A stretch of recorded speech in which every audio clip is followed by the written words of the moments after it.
Good day, everyone. I hope you're doing well. This is again Tony, your captain for citizenship and residency by investment programs.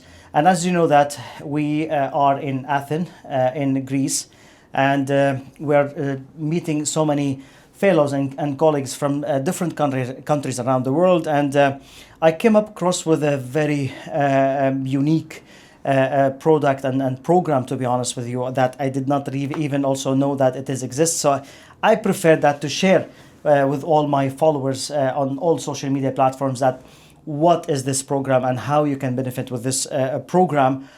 So because I always say that the message comes from the heart to the heart. So allow me not to introduce my guest speaker. I would love him to take the stage and introduce himself. Welcome. Thank you, Tony. Thank you. So my name is Íelliya Bílobrágin. I'm the general manager partner of movetorussia.com. And it's what in an the easy name, right? It's in the name, movetorussia.com. Yeah. And we are a specialist when it comes to relocation, investment, and getting the residency, and then down the line you can have a citizenship in Russia.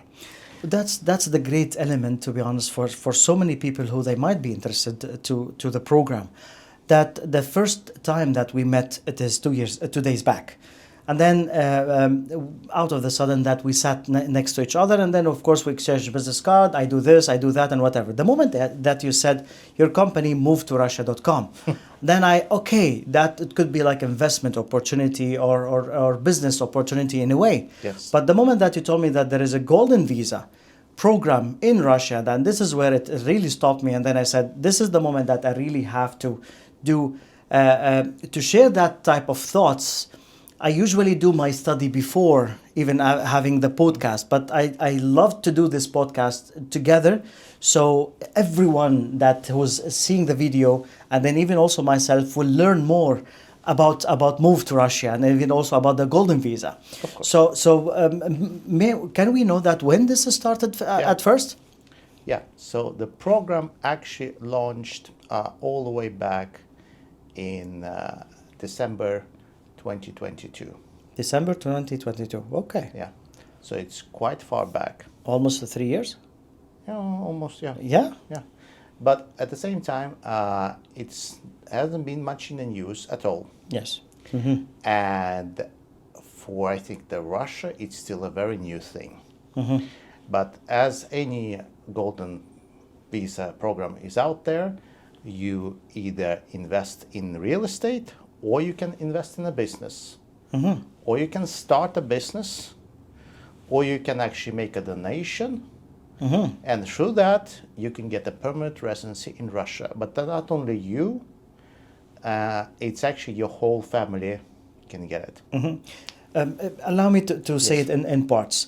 So there are 4 options to get the permanent residency, the golden visa in Russia, which is the real estate option. Yeah. The other option is opening a company. Opening a company. Or investing in a company. Investing in a company. And then donation, contribution Okay. to a social project. Okay. In that sense. And is there the in terms of the amount, is it the same amount? No, it's different. Mm-hmm. So let me walk you through it. Mm-hmm.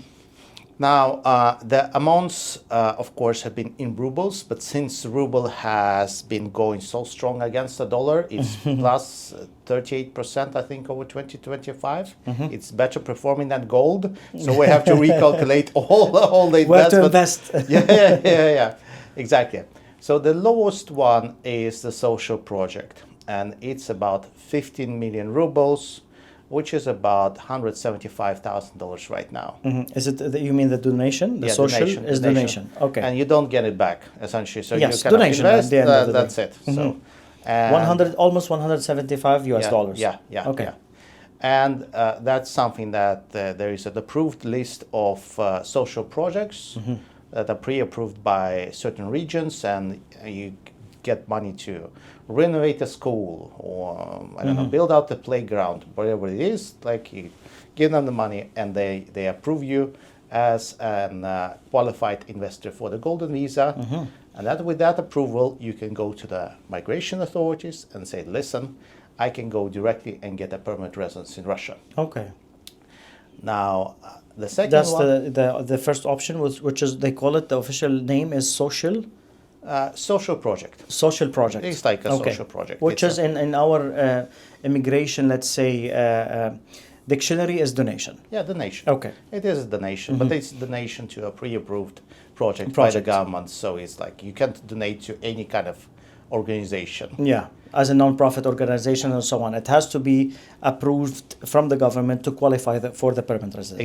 Exactly. So that's important. So you just can't go in and say, "Hey, I want to donate this." I donated to this kind of non-profit. They can donate to me. I was just kidding. Exactly. I donated to this wonderful lady here, and I'm eligible or not. So that's the first thing. The second thing is also you can open your own business. And there, the criteria is there's actually no investment needed, but the business have to be profitable for 2 years in a row. Okay. And So that, you to be profitable for 2 years in a row before getting the PR, right? Before applying the PR, I mean. Before applying the PR. Okay. And I mean, we do very few of those because essentially you have to be your own Quite businessman. tight in Yeah, conditions. And this is, so we don't recommend it unless you are real Legit, entrepreneur. yeah. Yeah. Okay. And- So opening a company without having any minimum capital in the company. Yeah. And then is there any minimum requirement or minimum, let's say, employment employees to be in the company, to be hired from the company? Not that, but there is a requirement when it comes to profits and kind of taxes and social contributions from the company. And it's on the level of 4 million rubles per year, 2 years in a row. So that's about $50,000, something like that. And that's in taxes and social contributions. So you have to actually make a higher profit for be able to actually do that. If I may to know what are the tax rate? Since we mentioned about sure. taxes and so on, what is the tax rate? So for a corporate right now, it's 20%. 20%? Yeah. Only? I was expecting to No, be more. it's that. And then for the personal tax, it's scalable depending on how much they earn. So it goes all the way down from 13% all the way up to 22%. Oh, okay. So it scales as an add-on. So there's a certain amount of money that is taxed on 13%, and then a certain amount of money that's taxed on 15%, and all the way back to a certain amount of money over a threshold is taxed at 22%. So we can say that based on your earning, how big is your earning per year, for example, the lowest tax, personal income tax is 13%. Yeah. The maximum is 22%. Yeah, the maximum That's 22, very but quite low compared to other countries. It is quite low, and also you're never Some gonna, countries 65%. Yeah, but you're never gonna have a perfect 22, because 22% it only applies for everything that you make above 5 million ruble per year. So everything above essentially say $65,000 per year, that's where you kind of go above 22. Okay. Everything below, it's kind of lower and lower. I see. So this is the second option, which is opening up a company and then paying taxes for 2 years. Yeah. The third option for the real estate, or what is the hot topic? Let's say we can leave it till the end. I'm leaving it till then. Okay. So the third option is real estate, and there you have actually 3 different regions that you can invest in. The most expensive one is Moscow. Absolutely, the capital. The capital. And there the actual threshold is it has to be a property or several properties. It doesn't have to be one. You can be like 3 or 4 apartments or anything like that. Doesn't have to be a residential. It can be anything. It could be commercial. But the tax value have to be 50 million rubles in tax value. And the tax value is something that actually the government approves. So it's not up to the market price. Okay. So this is the way kind of actually what you invest in. And the tax value of 50 million rubles, it's about $660,000. Dollars. Yeah. So that is the value of 600, right? $600,000. Yeah, 660 about that. Okay, so this is not the tax. That's the value. That's the value. Okay. But that's a tax value because in Russia, you also, when you own property, you pay a very small, but you pay a tax, 0.02% per year, which is minuscule, but still, to pay that tax, you need to know the value of the property. Oh, okay. So that's why there's a tax value of the property. And then the evaluation comes from the government. The evaluation comes from the based government. is it based on the area or based on the building age or based on how maintaining is the building? Based, is there any different aspects for the base of the tax? There is always, of course, an update, but I can say that the tax value is almost always below the market value. Mm-hmm. Okay. So the actual market value could be 20-30% higher than the tax value. So you can do the math. So then tax value 660 for Moscow, can be all the way up to 1 million if need be. Okay. So, but that's Moscow region only. That's the most expensive one. Let's go for the least expensive one, and that's the Far East region. And the Far East region is essentially the regions all the way on the eastern side of Russia. We're thinking about the regions close to China, close to the Pacific. You're very close to the whole kind of Asian way. You can fly down to Philippines or Indonesia, and it's almost on the same time zone as Australia. Right? Oh, okay. All the way there. And it's a lot of land there.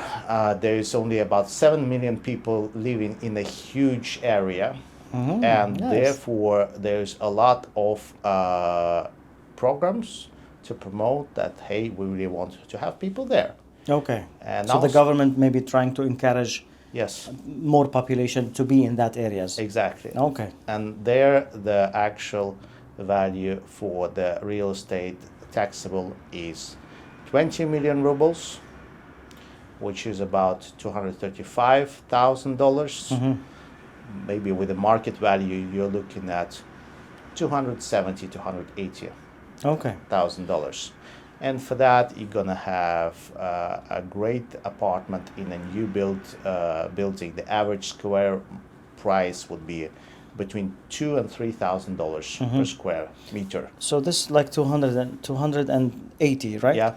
So $280,000 for example. That what it give you? Does it give you like 2-bedroom apartment, villa? Yeah, I think a studio, 2-bedroom in a new 2-bedroom. Yeah, and brand new building. Yeah, it's a brand new building. That's one of the requirements. The actual real estate has to be not older than 2 years. Oh, not older than 3 years. Not older than 2 years. Okay, 2 years. Yeah. Okay. Yeah. And so a part of the tax value, it has to be not older than 2 years to be eligible for the PR. Otherwise, no. Exactly. Okay, and then the investment amount or the for the property, regardless about the tax value. Like if it is the tax value as example, it has to be 600,000 US as example. Yeah. And then I pay to the landlord or to the developer of that property. Do I need to pay minimum investment? Like maybe because it could be agreement between the developer or the landlord with the investor. Could be 100,000, could be 1 million. So is there any restriction towards that for the PR, of course? Well, I think that most and foremost, of course, what they look at is the tax value. They're not going to look at the actual kind of sale value, but there is no point for the actual developer to sell it under the tax value at any point in time. We usually don't recommend for our clients to go into the projects that are being built. At least we warn them upfront that there's no guarantee that those things will come out on time. Because I don't know how it is historically, but I think developers in every country, there's, I think, not a single developer in the world that is always on time with their building projects. You never know for sure. So if you want to have it... nothing guarantees, but exactly. From my small experience into real estate, at least in Dubai, they always, the government always keep up rules that it has to be in certain way that even the developer could pay penalties in case of some delays. And then with escrow account agreements and so on, they build up a regulation that it is very less, let's say, risk. But as you said, in any country, every country, it has a few points. So this is the third option. So the fourth, which is the most... But let's, we Okay. are not covered the completely the third option. So that's for the Far East. And then in total, Russia has about 89 regions, of which Far East about 11. One of the regions in Moscow. And then the rest of the country, we're talking St. Petersburg, we're talking Sochi, we're talking Kazan, which they have the BRICS 2024 summit and the whole Tatarstan area in a sense. So all the kind of European regions, most of the Siberia regions, there the cutoff is 25 million rubles in tax value, which will bring it about on 330. 330,000 Yeah. US dollars. Yeah. Sochi is well known as Yes. a tourism destination. Yes. And with the beautiful beaches, beautiful weather. I agree with you. There's one thing, however, that people that want to invest in Russia have to know, that you as a foreigner can't invest in border properties. What does it mean? There are certain areas that are classified as national borders, Okay. and you can rent there as a foreigner, but you can't buy property Cannot there own. until you are a citizen. Exactly. Okay. So when the people ask, "Hey, I want a beach property in Sochi," I can tell you them, "Well, sorry guys, that's actually classified as official national border area. You can that's be the law. a bit off, but you'll still see the sea, but yeah." Okay, that's great. So this is the real estate option. Yes. Right. And last thing as well, why people sometimes choose this as a good thing or not a good thing is that before you can actually apply for the golden visa status, you have to buy and own property for 1 year. Okay, so okay, good to know. So you have to buy Yeah. and own a property for 1 year. Yeah. And to show that you own this for 1 year, then you can apply for the PR. Then you can apply for PR. Once you get the PR, you can sell the property and do whatever you want. So Okay. essentially, there's So no you need- get the PR Yeah. and then you can sell it. Yeah, there's no need So you to don't. It is not related the PR with the property title deed. No. Oh, that's So essentially, they do is in the reverse, right? They first lock you in for 1 year and say, "Well, we really need to make sure that you come in and you buy this property, okay. right?" And is there any minimum requirement to stay in Russia, for example, during this 1 year? Like if for example, I need to come and I'll buy the property. Do they say that you have to get minimum requirement to? No, it's actually the other way around. This is so funny about the whole process and the program right now. And we are, of course, advising the government. We're developing the whole thing. But when you buy the property, you actually have no real right to stay there. So To stay where? In the the property? yeah. So you can be owner, but you don't okay. have the right to you can go to Russia on a tourist visa. Okay. And stuff like that, but you are formally can't stay in Russia yet because there is no residence. The residence can only come after you have 1 year, and then you can apply for the residency. Okay, So this is what I really wanted to Yeah. ask you the question that in case if I need a visa to come to Russia, Yeah. and then I bought the property Yeah. in all the legal ways. Yeah. So if I during this one year that like if I need to apply for the visa, I have to go through the normal route, Yeah. right? But the chances, let's say, from your experience, to get the visa, is it difficult? Is it not difficult for the people who they invested in the property? There's no factor there. Okay. They the migration doesn't really care. They're like, okay, well, you invested, that's great. You're an investor, but that doesn't mean anything. So we go with the normal process of the visa and Yeah. whether accepted or not accepted, regardless about your investment. I mean, it's good to mention that, hey, I have Yes. And for example, let's say that when you come to Russia, then they're going to ask you where you're going to stay, and then you can say, I'm not going to stay at the hotel, I'm going to stay at my own apartment, at my own, right? Great, then we know, okay, you owned it, of course you can stay there. Okay.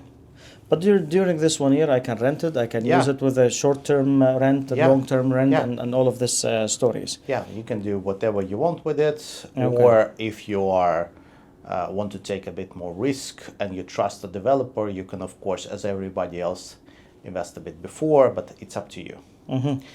The main thing is, of course, that 1 year you have to own the property, and it can't have any mortgage obligations on it. Oh, yes. So you have to own it outright.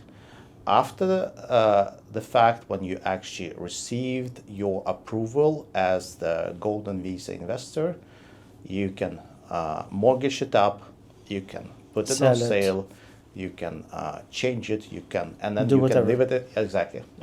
Okay. And that's how we view it as well. Okay.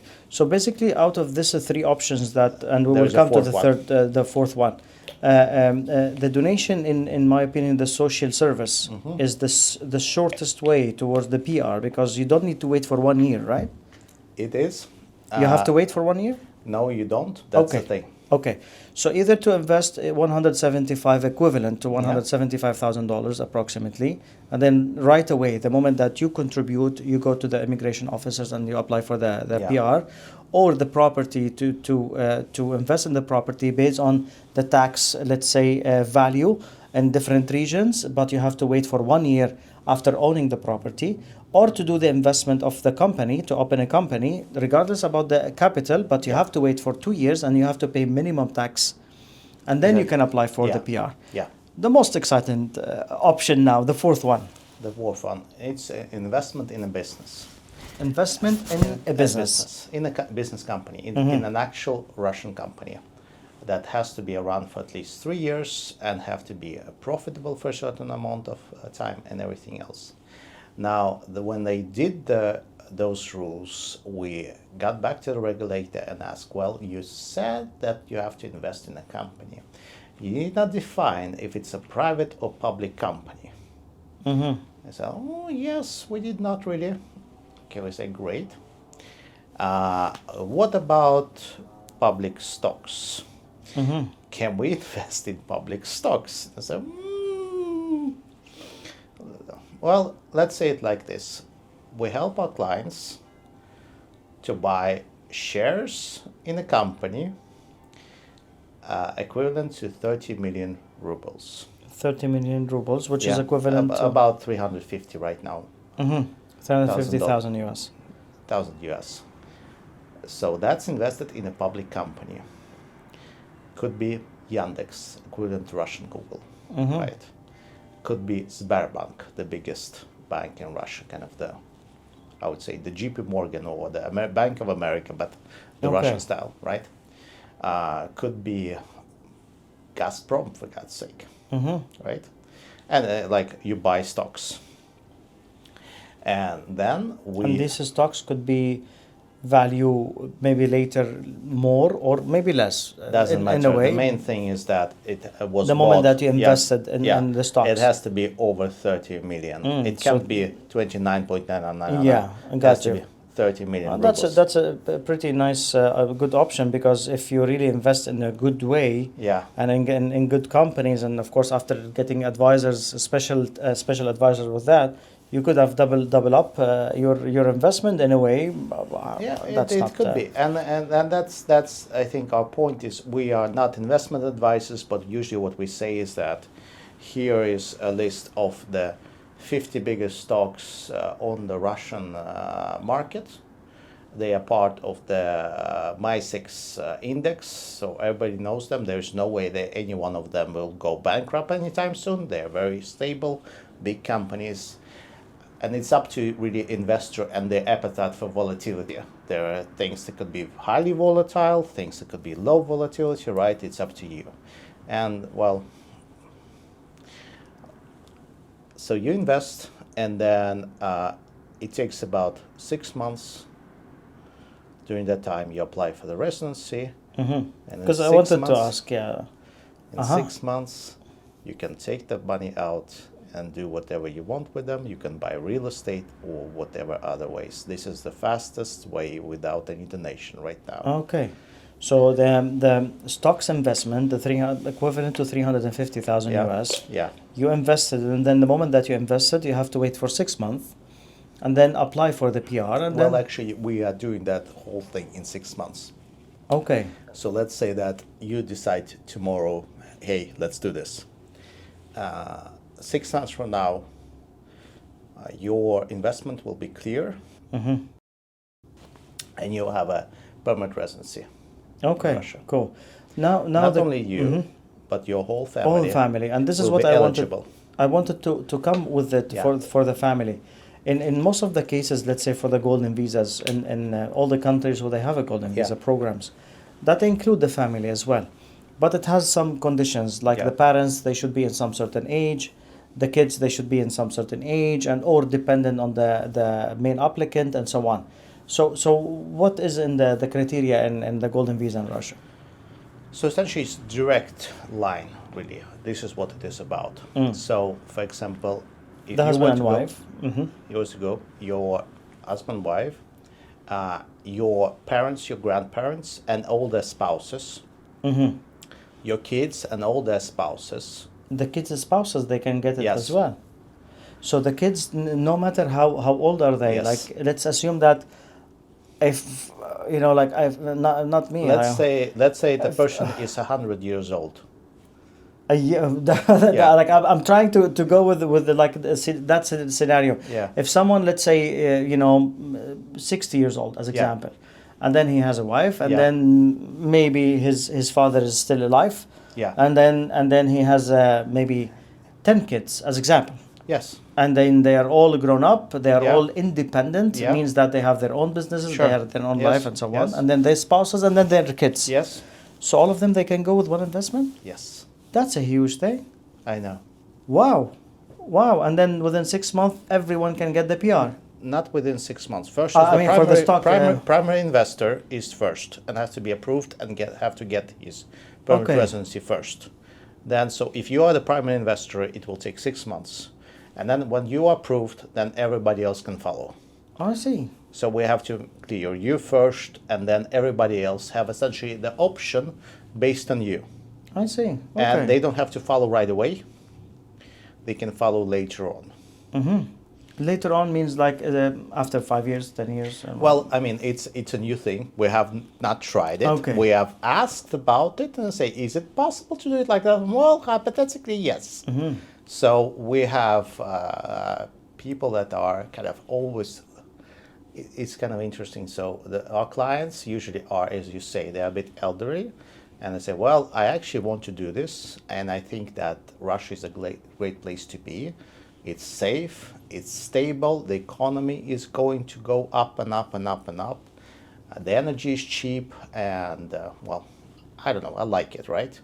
And they want to relocate, and also they like the fact that by doing so and being the investor, they kind of provide this opportunity down the line for the adult kids and their grandchildren. If anything happens, right, then they say, well, your dear mother or father thought about you and actually made this really great thing and actually kind of prepared that option for you. Indeed, that's something that, to be honest, I've never seen it in any country where they have a golden visa, or even citizenship, if we can call it that. The not only the main applicant and his wife, is even also the kids, regardless if they are married or not married, dependent or not dependent, regardless of their age. Actually adopted And the as well. spouses and the adopted ones. Okay, so basically all the family. So let's assume that there is a huge family that interested to go for another alternative, let's say, or relocation to another place, and they are a big family. Yeah. Maybe they won't fit in one application, whether for the golden visa in some of the most of the countries, and even also for the citizenship programs. But like in one of these 4 options, they can apply for Russia, and then they can have the PR. And okay. Yeah. So out of these 4 options, which one do you feel like it is more dynamic, and which one do you recommend if they are not the same? We go mostly for the 4th one. The reason for it, it's The the speed investment right now. stock. And also, the reason for it, the way we see it is that even if you want to go for the real estate, right? Okay, you first do the investment stock, then you clear your funds, and then you're free to buy the real estate you want. Are not then limited by the 2 years new property. So, for example, let's say you like St. Petersburg, historical city, right? Well, any building in St. Petersburg that is in the city, right? They are old. They are 200, 300 years old. Nothing of that will be eligible for Not less than 2 years old building. Exactly. Yeah. Exactly. So let's say that you want to live there, right? So then you first do the stocks, and then when you clear the funds, you buy yourself a nice apartment in the middle of St. Petersburg that is renovated. Great. Okay. Now the question is the PR. Once the moment that I get the PR, am I considered to be as with the rights and regulations, of course, in Russia? Am I the same of the citizen of Russia? Sure. So let's walk through what is the PR, and actually there's a couple of more things that I want to touch upon. So when you have the permanent residence in Russia, you are eligible to live and work in any region in Russia. So all the 29 regions are accessible to you. You are eligible for the same Medicare and every other stuff, free education for your kids, and so you are as a citizen. The only thing you can't do is you can't vote. You cannot vote. Okay. Yes. Normal. You cannot hold a government office. Certain positions for sure, federal level. I mean, of course. Yeah. So, and you cannot be drafted. So you can't serve in the army unless you yourself want to go and volunteer. So that's kind of what it is. Okay. Everything else is there, and in 5 years' time, you have the option, but not the obligation, to apply for the Russian citizenship. Okay, you have the option. Yeah. So basically, getting the PR does not require for you any minimum investment, any minimum time to spend in Russia. Now that's something that we need to talk about. Okay, but to get the PR. Yeah. So I go with these four options of the investment options. Yeah. Then I can get the PR. Yeah. Without language test and without minimum staying in the country to get the PR. Now let's talk about that one. Two things. The language test is a thing right now, but there is depending on the age. So right now, how it looks like is that if you are over 65 years old as a male and over 63 as a female, or if you are a kid, non-adult, you are not required to have a language test in Russian. To get the PR? To get the PR. Okay. However, everything is between right now 18 to 65 and 18 to 63 for female. The language test is required. But how difficult so? Difficult is that, well, our clients with a bit of kind of courses, preparation can do it in 1 year tops. Okay. So it's kind of a B, C, D questions. So it's not even a speaking test really. Oh, okay. So it's if choices you apply and yourself, then you choose. If you apply yourself, you can actually pass it, but it's not something that like you can do it in 1 week. No, you can't. But with 1 year preparation, for sure. Okay. So that's one thing. The second thing is that we are working to either postpone the language test or maybe remove them for the golden visa applicants. Let's see. This is a new program. It's still getting optimized, right? And we believe that, of course, language test is a big hurdle, and we have a lot of clients that say, listen, I am relocating to Russia. I would love to learn Russian, but let's say I'm 50 or 40, right? First, I want to go there, I want to live there, and then let me pass the language test in 2 years from now or something like that, right? So we're working on a better solution. Let's see how it goes. But I can promise you that so far the program looks as it is. I see. Okay, great. So maybe the only challenge at the moment, apart of the investment funds and so on, is the language test. It is. But there is no minimum requirement to get the PR. There's no minimum requirement to get the PR, but once you have the PR, the requirement is to be in Russia for at least half a year. 6 months? Yes. Per year? Per year. It doesn't have to be consecutive, but I mean that you can come and go as you want. Yes. Yeah. There are workarounds, so you can stay for less due to work, health, or family issues. And as long as you proactively file for exceptions, they're always approved, almost always approved. Okay. So we have clients that are businessmen, international, like, hey, listen, I have a office in Dubai, or I need to travel back to US or anything like that. As long as we are proactive about it and tell the migration authority, listen, this is the situation. The person have to have their kind of make their bread, right? Yes, This is how it goes. That's not an issue. So actually, it's not a hard requirement.